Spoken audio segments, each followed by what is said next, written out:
Roman Polanski accusé de viol, sa femme Emmanuelle s'est entretenue avec la victime 46 ans après. Il y a 46 ans, Roman Polanski était accusé de viol par une jeune adolescente âgée à l'époque de 13 ans. Il y a peu, Emmanuelle Seigner, l'épouse du réalisateur, a rencontré cette femme. Samantha Gémé, dans le cadre d'un dialogue percutant organisé par l'Aube. Ce sont deux personnes que l'on n'imaginait pas avoir un jour une conversation. Pourtant, l'Aube a décidé d'organiser une rencontre entre Emmanuelle Seigner, mariée à Roman Polanski depuis plus de 3 décennies, et Samantha Gémé, qui a accusé le réalisateur de viol, en 1977. L'affaire en question, tout le monde la connaît.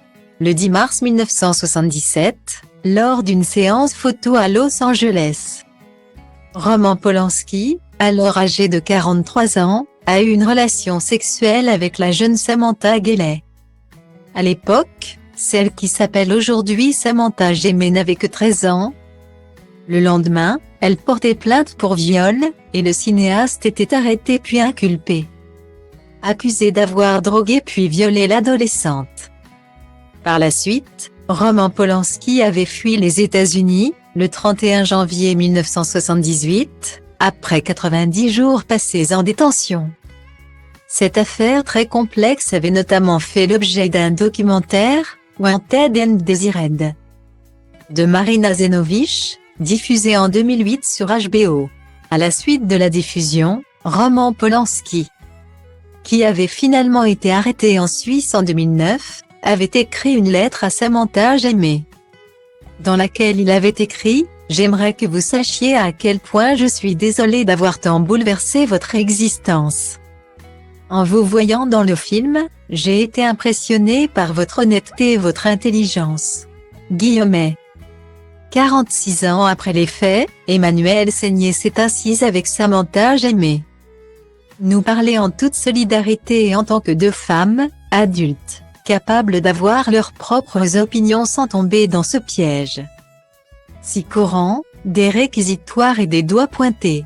Tel est le désir de Samantha Gémé. À travers cet entretien, pour l'épouse de Roman Polanski, son interlocutrice et elle ont été liées quelque part. Embarquées dans le même bateau. Le mouvement MeToo a largement été abordé par les deux femmes et Samantha Gémé a un avis bien tranché sur la question. Elle qui a le sentiment de ne pas avoir été entendue, ou plutôt écoutée.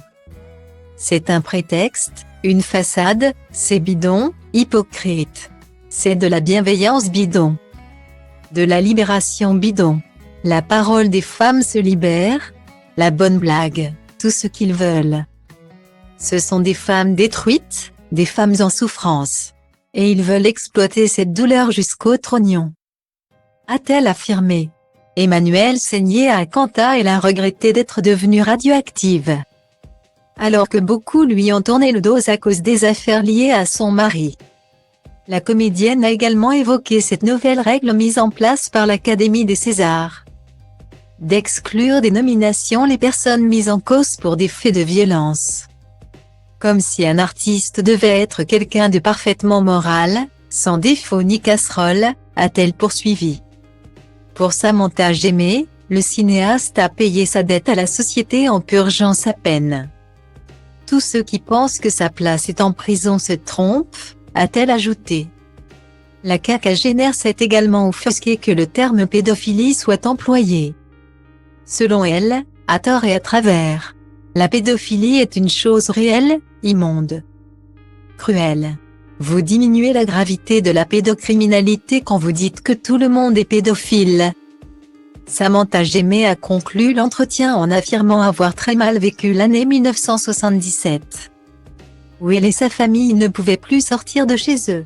Personne, pas une seule des femmes qui aujourd'hui affirment avoir eu un problème avec Roman n'a pris la peine de me contacter. A-t-elle déclaré. Un entretien vaste et percutant.